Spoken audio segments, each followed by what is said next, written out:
He's too frail to satisfy me, the commander laughed. The envoy just smiled. The throne chamber of the Veyari was a cavernous expanse, heavy with the scents of moss, roasted root beast, and oiled stone. Bioluminescent fungi cast shifting emerald light onto the green-tinted skin of the female sentinels lining the walls, each armored in living carapace. Marcus stood in the center of it all, the focus of 100 alien stares. His uniform, practical, gray, incongruously clean, set him apart. The Veyari's gaze was both predatory and amused, as though sizing up a curious animal brought in from some distant wild.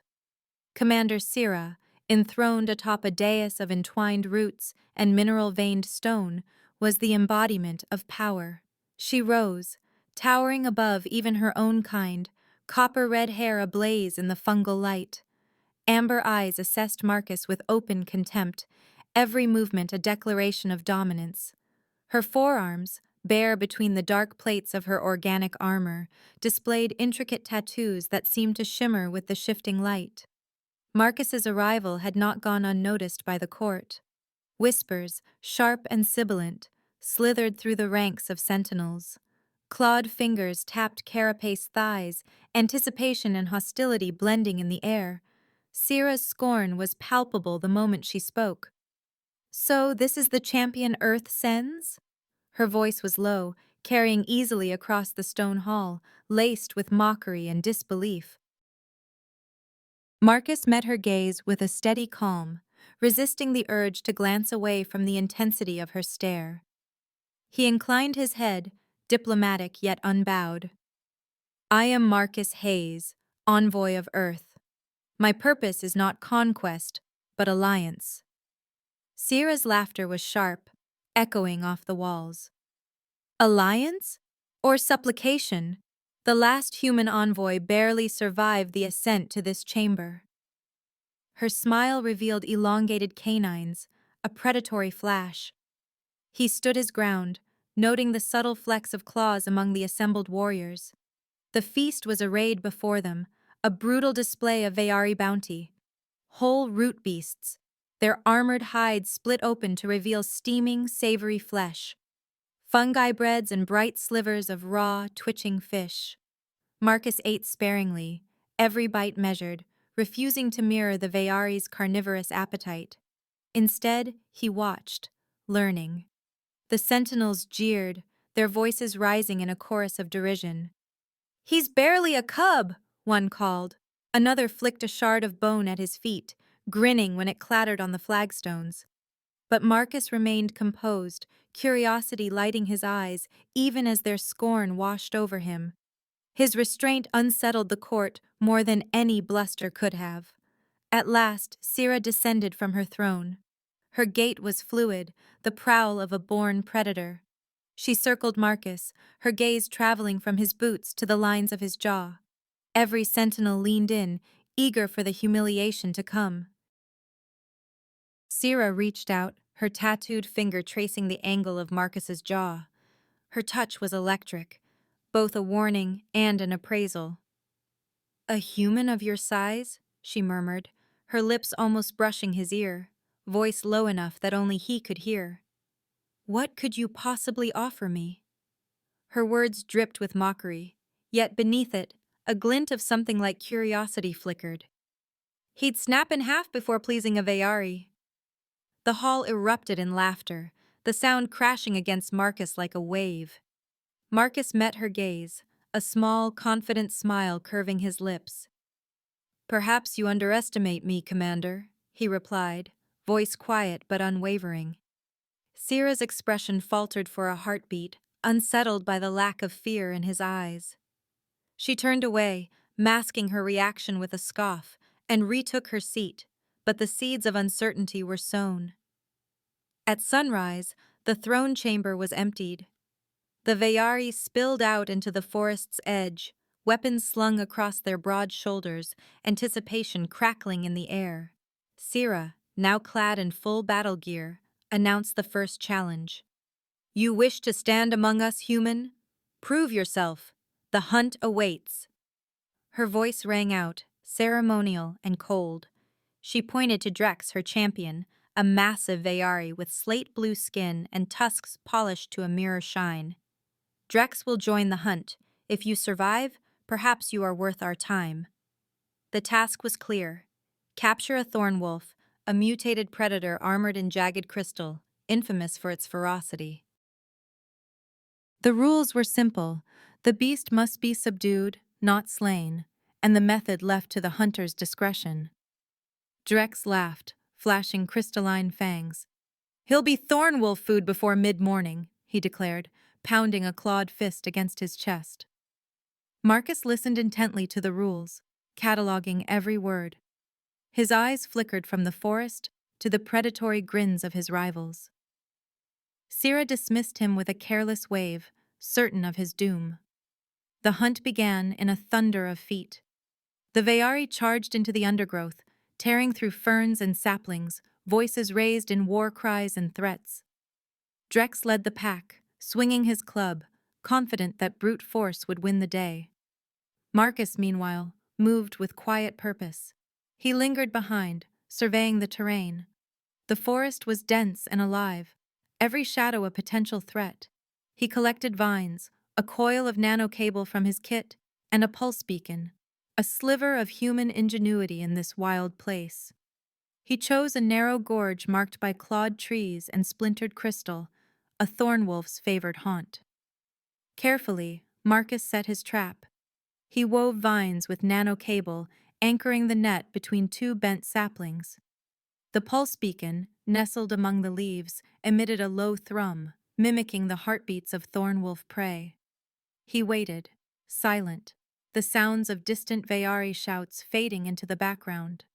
A sudden, shattering crash announced the thornwolf's arrival. The beast was a nightmare of muscle and crystal, eyes burning with feral hunger. It lunged for the beacon, triggering the trap. In an instant, the net snapped tight, hoisting the thornwolf into the air. The beast twisted and howled, its crystal claws slashing uselessly at the air, the nanocable holding fast. The Vayari burst into the clearing, expecting carnage, and instead found Marcus calmly standing beside the suspended predator.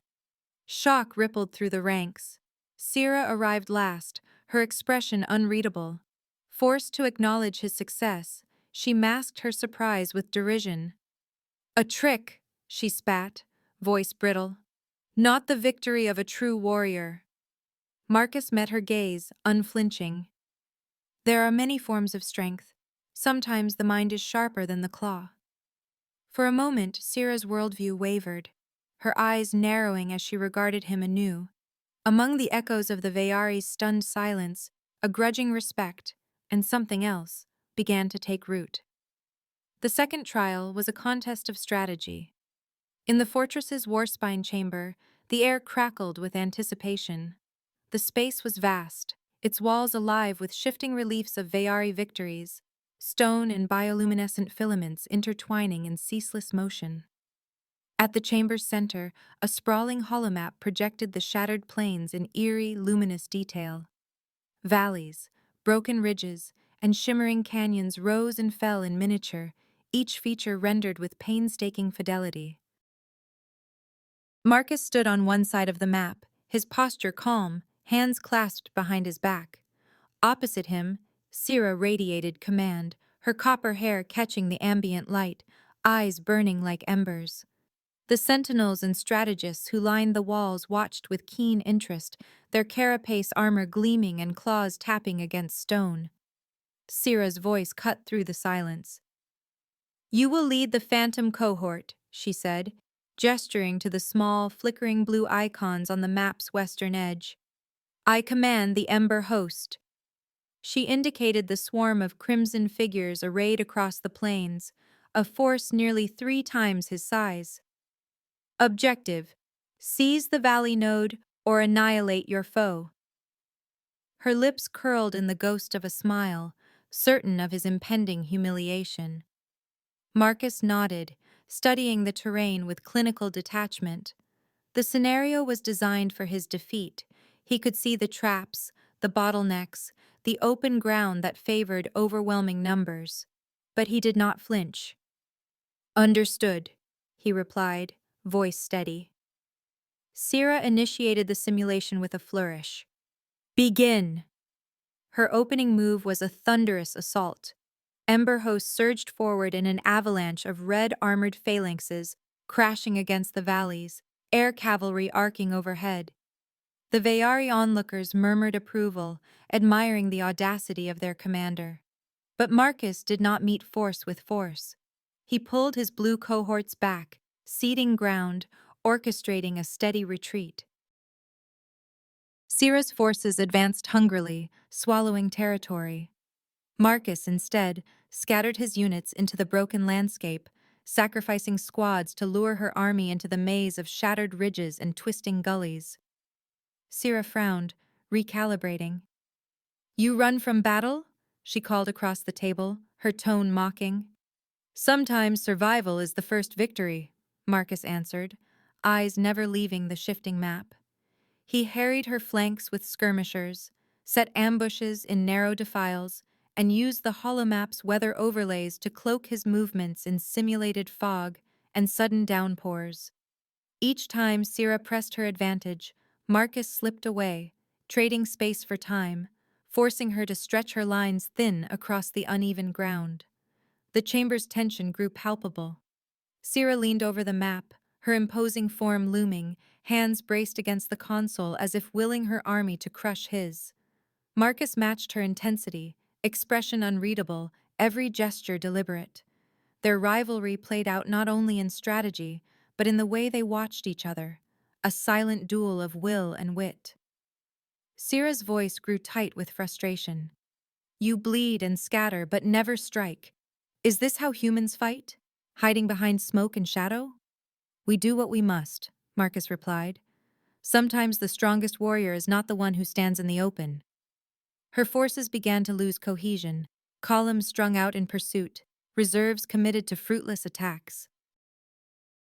Marcus's tactics were alien to Vayari doctrine, harrying feints, sudden withdrawals, feigned weakness masking hidden strength. The onlookers began to shift, some murmuring in surprise as the Crimson host bogged down in a web of their own making. Syrah barked new orders, her voice echoing, "Regroup! Hammer the flanks!"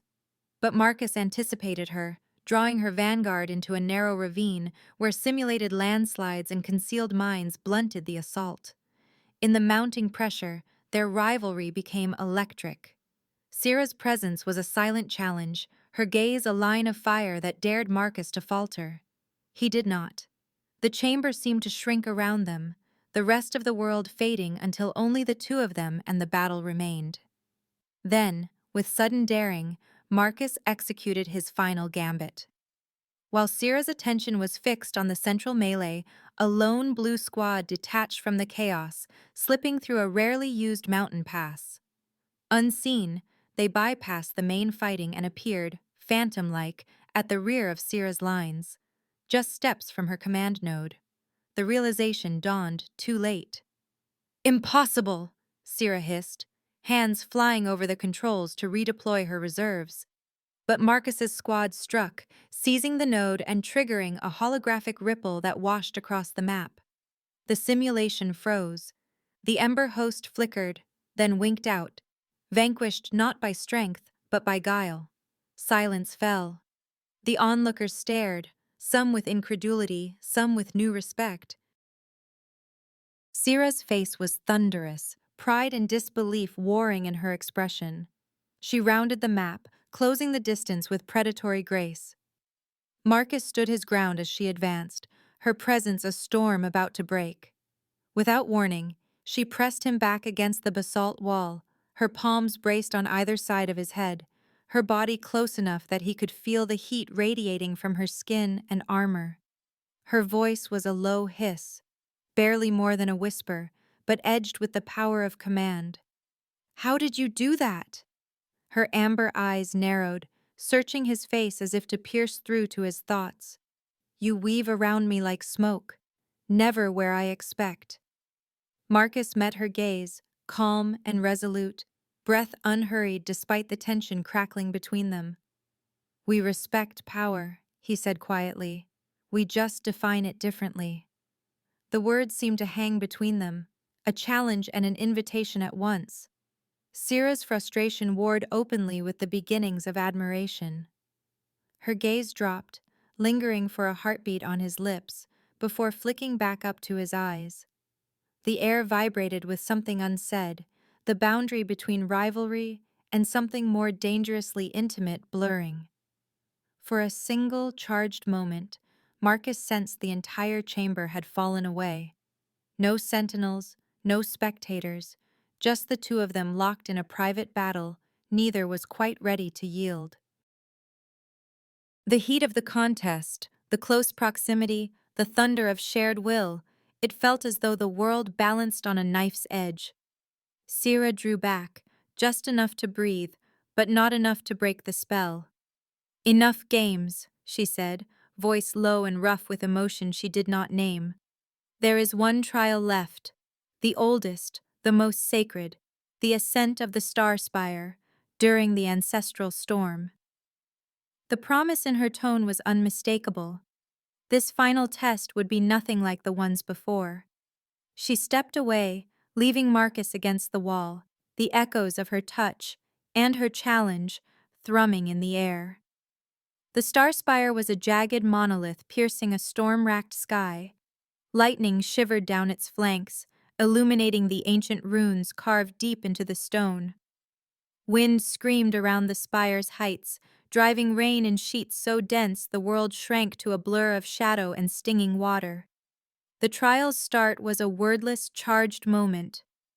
Syrah at the front, her warriors behind, Marcus among them, dwarfed by their size, but not by the determination in his eyes. The Veyari surged upward, claws biting into slick ledges, their bodies built for this challenge. They moved with brutal grace, muscles bunching beneath wet carapace, hurling themselves from outcrop to outcrop. Syrah led the way, a crimson streak against black stone, pride and will burning even brighter than the storm. Marcus climbed with calculated efficiency, every movement measured, conserving strength for the long ascent. He studied the stone, tested every hold, using his lighter frame to his advantage. The wind battered at him, rain seeking every seam in his gear, but he pressed on, letting the tempest become background noise. His breath was slow, each muscle obeying the logic of endurance over bravado. Syrah glanced down, catching glimpses of him between sheets of rain. He did not match the Veyari's brute speed, but he never faltered. The gap between them narrowed, then widened again as she pressed upward, heedless, driven by the need to lead and to prove herself unassailable. The climb grew treacherous. The star spire's higher reaches were fractured by centuries of storms, stone slick and ready to betray the unwary. A thunderclap rolled across the sky as Syrah leaped to a narrow shelf, her boots skidding on wet rock. She barely caught herself, claws scraping. Marcus, only a short distance below, saw the hesitation in her stance, a heartbeat of doubt. Then the mountain shifted. A boulder, loosened by the storm, tumbled from above, shattering against the cliff.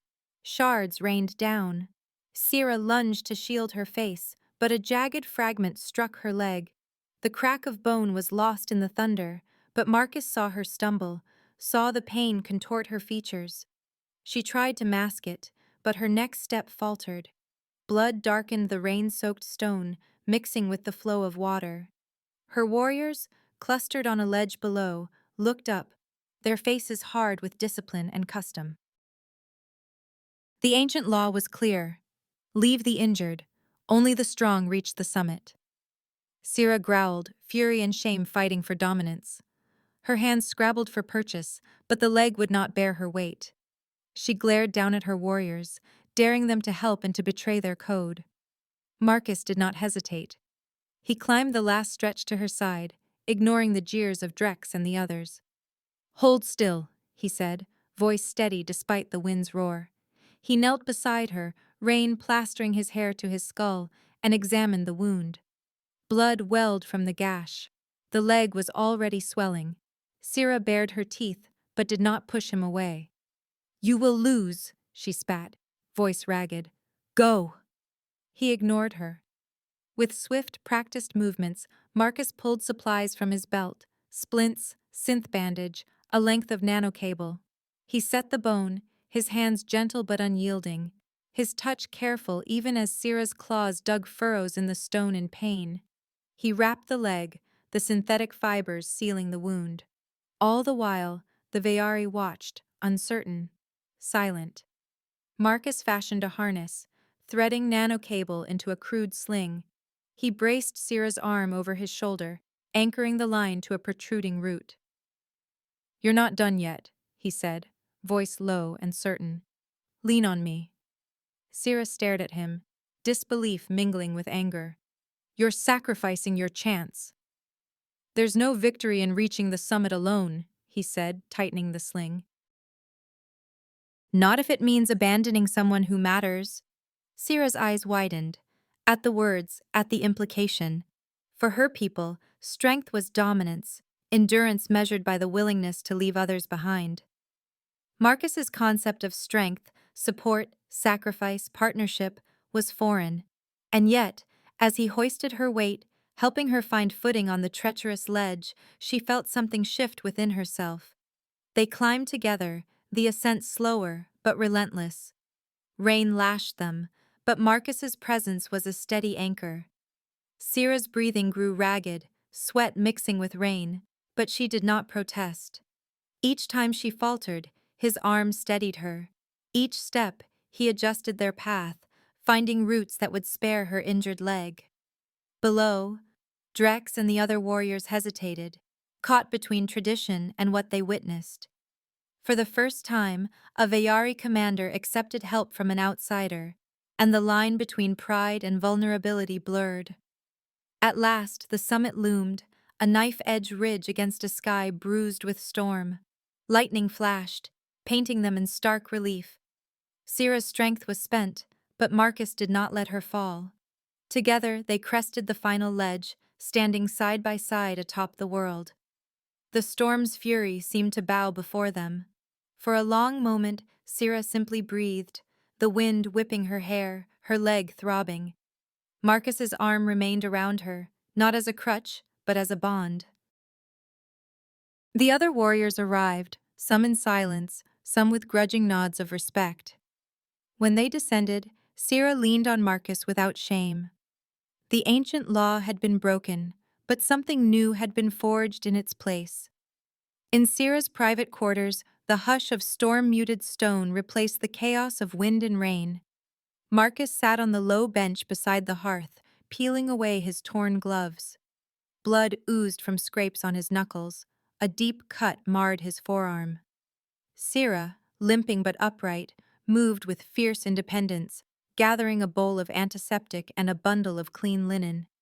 She approached him, her expression inscrutable. She knelt, brusquely taking his hand. "Hold still," she muttered, cleaning the wound with efficient care. Her fingers, tattooed and strong, were deft but not unkind. Marcus winced as she pressed a cloth to the cut. "You don't have to." "I do," she interrupted, glancing up through strands of wet hair. "You saved my life." He watched her, the lines of tension easing from his shoulders. "Why did you help me?" she asked suddenly, her tone sharper than the pain in her leg. "You could have left me." "Won." Marcus looked at her, his gaze unwavering. "Winning means nothing if you lose your companion. That's not victory, it's emptiness." The word hung between them. Companion. To the Vayari, it was almost sacred, reserved for bonds forged in blood and trial, rarely spoken, never lightly. Syrah's hand stilled, her breath catching. She finished binding his arm, movements gentler now. "You are strange, Marcus Hayes," she said, her voice softer, almost curious. "Strange and unexpected." He smiled, faint and tired. "Maybe that's what you needed." Their conversation deepened, the barrier of custom dissolving. Syrah's tattooed fingers, still stained with his blood, traced the line of his neck, an exploratory, almost reverent touch. Her gaze searched his face, fierce and questioning. Marcus raised his hand, covering hers. The space between them shimmered, charged with possibility, rivalry giving way to something fragile and new. For the first time, Sira did not pull away. The last trial was the ordeal of endurance, a ritual performed in the geothermal heart of the fortress, where the world narrowed to heat, steam, and the watchful eyes of the ancient. The cavern was vast and domed, its walls slick with mineral sheen. Pillars of obsidian jutted from the steaming pools, and the air was thick with vapor laced with pungent herbs that tingled in the lungs and sharpened every sense. Sira entered first, her body encased in ceremonial armor that shimmered with inlaid bone and copper. Her steps were deliberate, betraying nothing of the storm beneath her composed exterior. The elders stood in silent vigil on raised platforms, their features inscrutable, eyes burning gold in the shifting haze. They watched Sira, their champion, slip into the scalding pool. She moved with the assurance of ritual, lowering herself into the opaque water until only her head and shoulders remained above the surface. Her hair fanned out, copper and wild, a bright banner in the mist. Marcus followed, his presence understated yet unyielding. The difference between them was stark. His lean, scar-scored body was bare, but for a ceremonial sash, his skin pale and marked by the journey's trials. He stepped carefully into the water, the heat enveloping him like a living thing. His breath caught at first, but he settled himself, easing into the depths until he sat opposite Sira, separated only by a shimmering veil of steam. The test was simple in form: remain in the seething water until sunrise. But the pool was a crucible, the heat relentless, the herbs intoxicating. Already, Sira's nostrils flared as she inhaled the spiced vapor, her gaze steady and unblinking. "This is where the unworthy break," she intoned, her voice echoing against stone. "Endurance is truth." Marcus gave a small, respectful nod. "Truth comes in many forms," he replied, his tone soft, but unafraid. The hours unfurled, measured only by the drip of condensation and the deepening ache in muscle and bone. Sira sat tall, at first reveling in the searing embrace of the pool. Steam wreathed her armor, sweat beading on her brow. She exhaled, steady and proud, refusing to show weakness before her people or before Marcus. Marcus closed his eyes, breathing deeply, his body relaxing by degrees. He let the heat seep into him, not fighting it, but accepting. His mind drifted, slow and deliberate, until his pulse faded to a low, steady thrum. He entered a meditative state, letting his awareness narrow to the sensation of breath, the beat of his heart, the warmth that filled him but did not consume. As time dragged onward, the herbs began their true work, heightening sensation, sharpening awareness, and making every sound, a droplet, a sigh, resonate through the cavern. Marcus felt the boundary between pain and pleasure blur, a deep tranquility anchoring him against the pull of exhaustion. For Sira, the trial became a different battle. Her blood, bred for cold and violence, railed against the heat. Muscles trembled beneath her armor, sweat stinging her eyes. Pride kept her upright, but she felt her strength flagging as the sun's first hints crept beneath the horizon. The elders conferred in hushed tones, their eyes darting between the two forms in the pool. Some faces registered surprise. Sira, the invincible, was faltering. Marcus, the outsider, seemed to thrive. Sira's breath came faster, chest heaving. The heat was an enemy now, relentless and clever. She refused to look weak, but her hands clenched beneath the water, nails digging into her palms. A single tremor ran through her, visible to none but Marcus. He moved to her side with quiet purpose, his presence calm, unthreatening. His hand, cool from the water, found her hip beneath the surface. His touch was gentle but sure, grounding her. "Your heart is racing," he whispered, his words barely more than a breath against her ear. "Your body resists the heat. Mine is learning to accept it." Syrah turned to him, pride and desperation warring in her eyes. She could not deny the truth. Her strength was failing, and Marcus remained steady as stone. "Teach me," she whispered, the word almost lost to the hiss of steam. His hands traced the lines of her ceremonial armor, finding the gaps where tattooed skin met warm metal. He learned the patterns of her body as he had learned the terrain of her world, patiently, reverently, with quiet awe. The herbs heightened every sensation. His smaller frame allowed him to move with a precision and delicacy foreign to the Veyari, each touch exploratory, each caress a study in contrast. The ritual shifted, the ordeal becoming an intimacy neither had expected. Marcus's touch was not a demand, but an invitation, steady, coaxing, and profoundly gentle.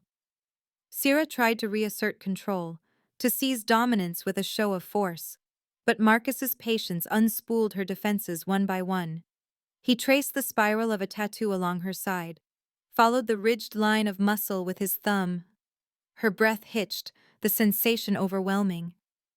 "You fight everything," Marcus murmured, his lips grazing the shell of her ear. "Even your own desire." Syrah shuddered, unused to such careful, overwhelming pleasure. Her formidable strength was undone by sensation, by the alien vulnerability of being cherished rather than conquered. She clutched his shoulders, her fingers digging in, but he only held her more firmly, guiding her through the storm inside her own body.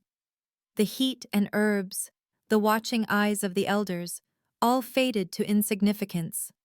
There was only the ritual, the water, the two of them entwined in a new kind of trial. Syrah surrendered, at last, to sensation, her breath ragged, her body trembling as Marcus drew her to a shuddering release that left her weak and remade. Dawn crept through cracks in the cavern roof, painting the steam in gold and fire. Syrah knelt before Marcus, chest heaving, her armor askew, her pride transformed. The elders watched, their faces masks of awe and apprehension. Something had shifted in the old order. Syrah looked up at Marcus, her voice raw and new. "What are you?" she whispered. Marcus met her gaze, his eyes clear, his touch steady as he helped her from the pool and wrapped her in a woven mantle. "Human," he said, the word carrying the weight of everything he was, and everything he had just shown her. The elders bowed their heads in silent recognition. A new power had been revealed, and with it, the first breath of change. Syrah and Marcus's bond, forged in trial and closeness, faced its greatest threat as they crossed the flagstones of the fortress courtyard. The morning sky was streaked with stormlight, the air tense with a hush that felt unnatural. Without warning, Drex and his loyalists stepped from the shadows of the archways, encircling the pair in a tightening ring of armored bodies and drawn weapons. Drex's tusks gleamed, his slate-blue skin marked with new scars, trophies from battles fought to seize what he believed was rightfully his. "You are unfit to lead," Drex spat, voice echoing off the stone. His gaze fixed on Syrah, but the threat in his stance was for them both. "You submitted to him. You became less." A chorus of Veyari voices rumbled in agreement, their claws flexing, the air heavy with accusation and betrayal. Syrah stood tall despite the pain in her leg, her spear gripped in both hands. Marcus stepped forward, putting himself between her and the threat, his usual diplomatic calm replaced by a cold, focused intent. "Drex, you dishonor everything we fought for," Syrah growled, but Drex only bared his teeth. "You led us into weakness. The old blood will not stand for it," Drex replied. He signaled with a flick of his wrist. The circle closed. The fight erupted in a chaos of motion and shouted challenge. Marcus moved first, ducking beneath a wild swing, snatching a fallen stave from the ground. He fought with ruthless efficiency, using the courtyard's debris, broken tiles, lengths of chain, even his own belt, as weapons and distractions. He darted between the massive Veyari, exploiting every opening, every overextension, every moment of pride turned into vulnerability. Sira was a tempest beside him, her spear a blur of light and movement. She fought through pain, her injured leg dragging but not failing, a snarl twisting her lips as she struck down two warriors with the butt of her weapon, spinning to shield Marcus's flank. Together, they broke the circle. Sira with overwhelming force, Marcus with uncanny precision and tactical insight, his smaller size turning into an advantage as he slipped under arms and behind shields, using leverage and momentum rather than strength. Drex lunged, his blade aimed for Marcus's heart. Marcus twisted, catching the blade on a length of chain, pulling Drex off balance while Sira's spear flashed, driving him back. Blood spattered the flagstones. The other warriors hesitated, shaken by the pair's ferocity and unity. For a heartbeat, no one moved. "We are not your enemy," Marcus said, voice ringing out clear. "But we will not submit to your fear." Drex roared, but Sira's spear tip hovered at his throat. "This ends now," she declared. "You can follow or be left behind." But Drex only snarled, and with a signal his loyalists surged again. Sira and Marcus broke through, fighting side by side until they reached the outer wall. They leaped into the wild, vanishing into the emerald gloom of the alien forest as shouts echoed behind them. They fled through thickets and over mossy stones, pursued by their own kind, once brothers and sisters in arms, now hunters bound by old laws and Drex's wrath. For hours they ran, Sira's legs slowing her but Marcus's steady arm keeping her upright. At last, they found shelter in a hidden grotto behind a crystal waterfall, the world outside reduced to the distant roar of water and the muted footfalls of their pursuers fading away. Inside the grotto, light fractured through the falling water, turning the air into a shifting tapestry of color. Marcus lowered Sira onto a bed of moss, his hands gentle as he inspected her wound. The leg was swollen, the bandages from the last trial stained dark. "I should have seen this coming," Sira murmured, her voice thick with exhaustion and loss. Drex was always waiting for a moment of weakness. Marcus washed the wound, his touch careful. "You trusted him. That's not weakness." He met her eyes, steady and unwavering. "You were strong enough to embrace change. Drex fears it. That's why he fights so hard to hold on." Sira's jaw clenched, her gaze fixed on the shifting crystals overhead. "I lost my people," she whispered. "They believed his lies." "They can be made to see the truth," Marcus said, wrapping fresh bandages around her thigh. "But first, we have to survive." The days that followed blurred into a rhythm of shared survival. They hunted together, Sira teaching Marcus how to spot the signs of venomous plants and hidden burrows, Marcus showing her how to set subtle traps and read weather patterns from the smallest details. They learned the cadence of each other's strengths and limits, moving in sync through the dangerous wilds, partners in necessity, and something more. At night, when the pursuit had faded and the world shrank to the hush of water and firelight, their intimacy grew gentle, the urgency of battle replaced by the comfort of presence. Marcus brushed a strand of copper hair from Sira's brow as they lay together, her head pillowed on his chest, her arm wrapped securely around him. Her large hand enveloped his, a fragile truce blossoming into trust, each touch a silent vow. Sira's grief lingered, but in Marcus's quiet company it softened. "You should hate me for what I was," she confessed one night, voice low. "For what I let Drex become." Marcus shook his head, tracing the intricate tattoos along her forearm. "You're not defined by Drex, or by your past. You chose to change. That's the only power worth having." Their connection deepened, respect and affection blurring into something neither dared to name, but both cherished fiercely. Eventually, Marcus activated his comm, the device's light flickering in the darkness. He reached out to the old advisor, a Vayari elder, whose voice was a thread of reason in a world gone mad. Drex claims Syrah is dead, the advisor's voice crackled over the line.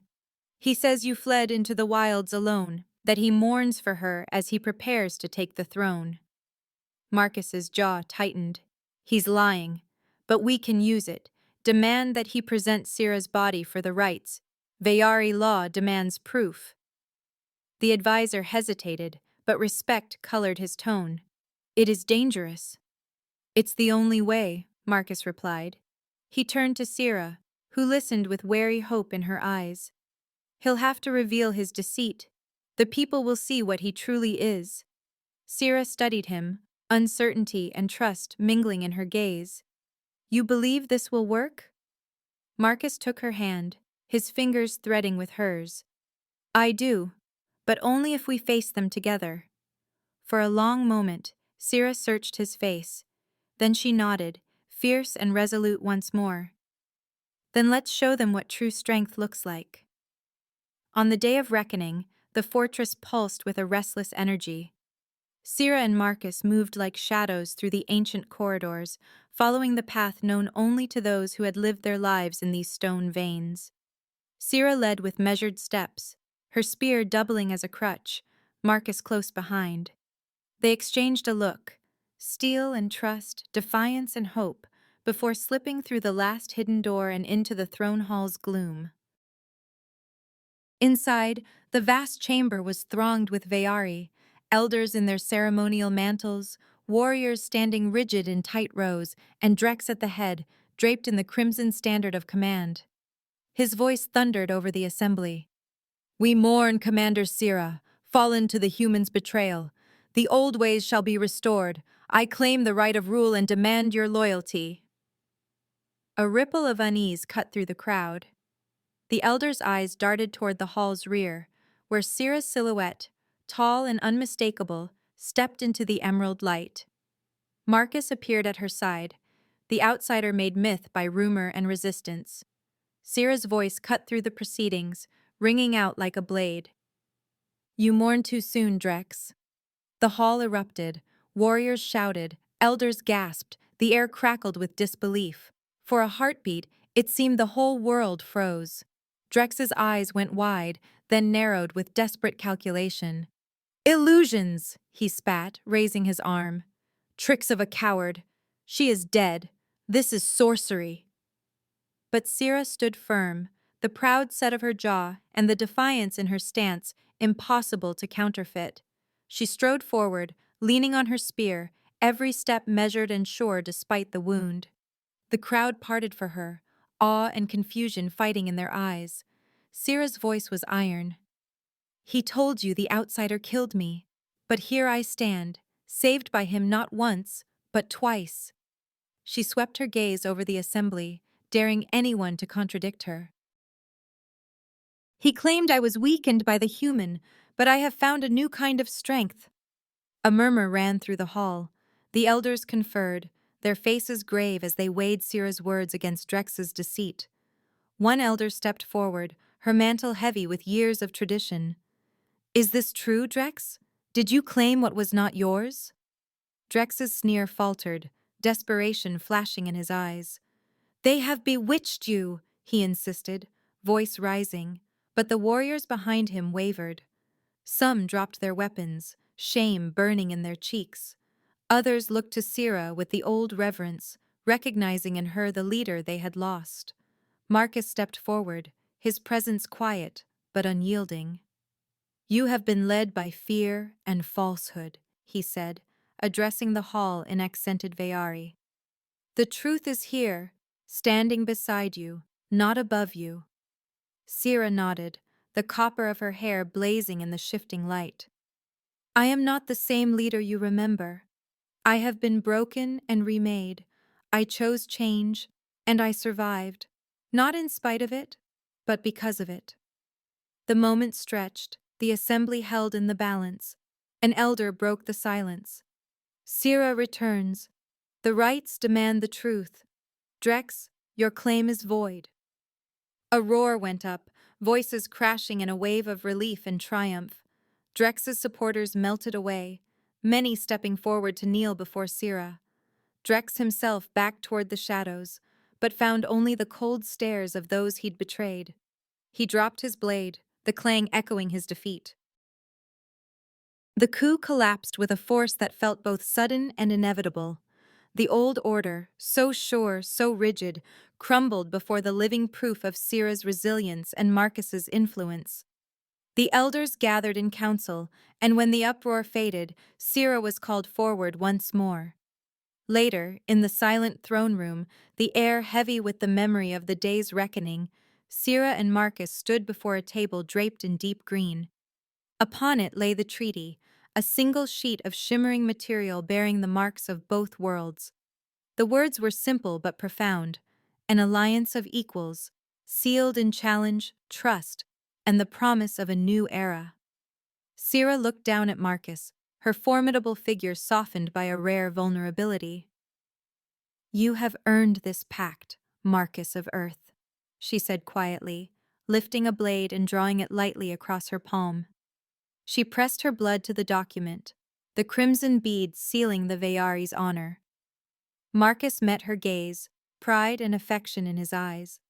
He signed in turn, then gently took her bandaged hand in his own. "And you have earned your place, Syrah."